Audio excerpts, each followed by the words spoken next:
Alright guys, we are testing out 4K 60 on both the Galaxy S20 Ultra and the iPhone 11 Pro Max. Now, just to see how stabilization is, on this part, we'll do some running, of course, with the front-facing camera, and we'll showcase the rear as well, and of course, a few other awesome features. Now, as you know, this is the point where I turn around and I start running.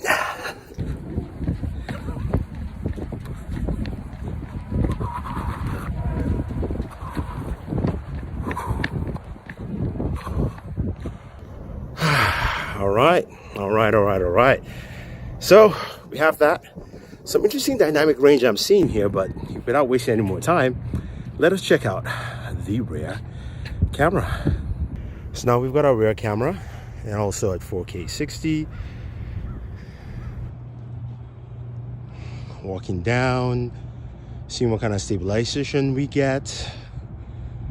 And as you guys know, we're going to start running again. Boom, boom. So this is 4K 60 running. Whew, man.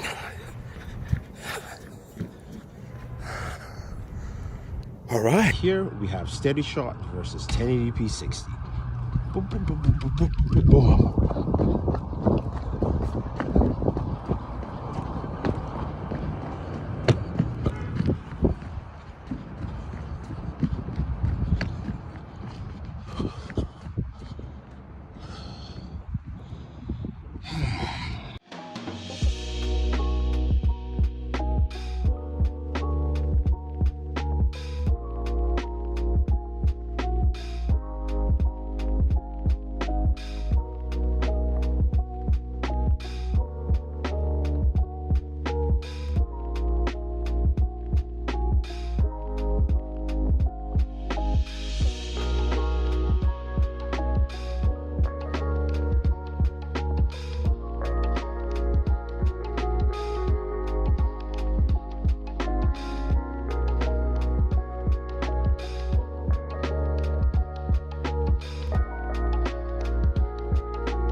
So taking a look at images here, daytime, you can see both images look really good.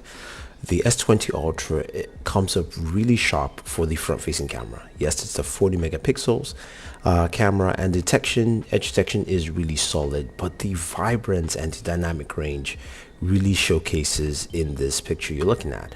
Where the iPhone is nice and clear, it's blown out in the clouds, while the Galaxy, you can see the recovery of the clouds and also just the sharpness of the beard and of course the hat itself. Now, the S20 Ultra also has a low light mode for its front-facing camera, something the iPhone doesn't have, just showcasing the capabilities here on the camera app. And when we look at, of course, low light photos, you can see how that actually works out well in the pitch black location as you saw earlier.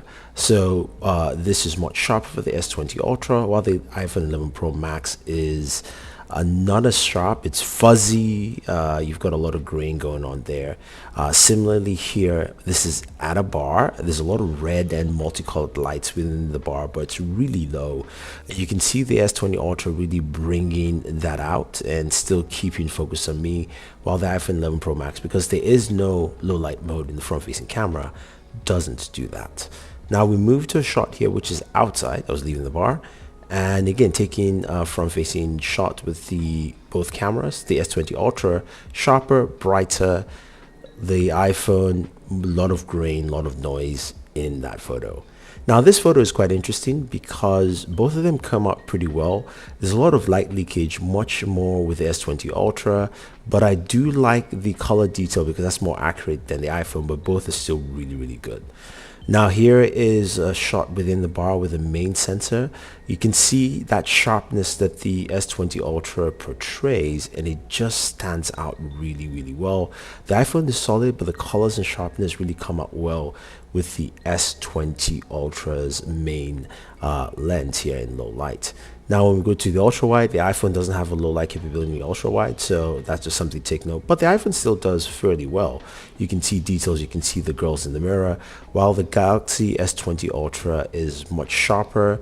It's more vivid. You can see the girls in the mirror there. You can also see a lot of details with the bottles at the back. Now we go into a 2x zoom. Again, more details with the S20 Ultra. The iPhone is good, but you can see how well backlit the S20 Ultra comes out with this image here. So that is something, to take note and just see. And I think it works out pretty well. And this here quickly is just showcasing 5x zoom in low light. You can clearly see the letterings of all the different alcohols on the bar there. Again, low light shot. Yes, there is some lighting in here, but it does well. Now let's take a look at 8K video. I'll let you guys enjoy audio and video from it directly. The thing a lot of people want to see, 8K recording.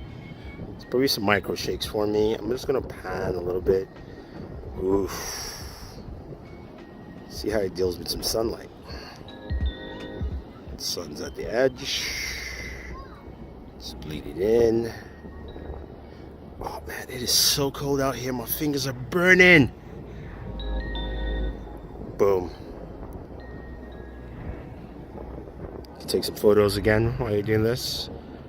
All right, 8K, 30 seconds. Seriously, guys, that was absolutely shocking. Not the fact that it couldn't happen, it's just how it happened. The S20 Ultra is a beast, and the camera is not out to play around. You've got to say, looking at video, 4K 60 looked really good compared to the iPhone. Also, Super Steady was still great. The images, just the sharpness and the dynamic range, so good. And low light photography really came out solid. I mean, such an improvement from last year. And of course, you still have that extra benefit of 8K video. I mean, that is truly amazing. And even some of the shots, from the camera itself, just the rear camera, really showcases why Samsung feels the S20 Ultra is going to be that device that you want to pick up this year. So what do you guys think? Do you think the S20 Ultra is now the best camera out there? Well, stay tuned for, of course, my buddy Marian Sell. He'll be giving his full camera review soon. Until then, enjoy this comparison. Check out for more videos from the S20 Ultra and always enjoy your entertainment.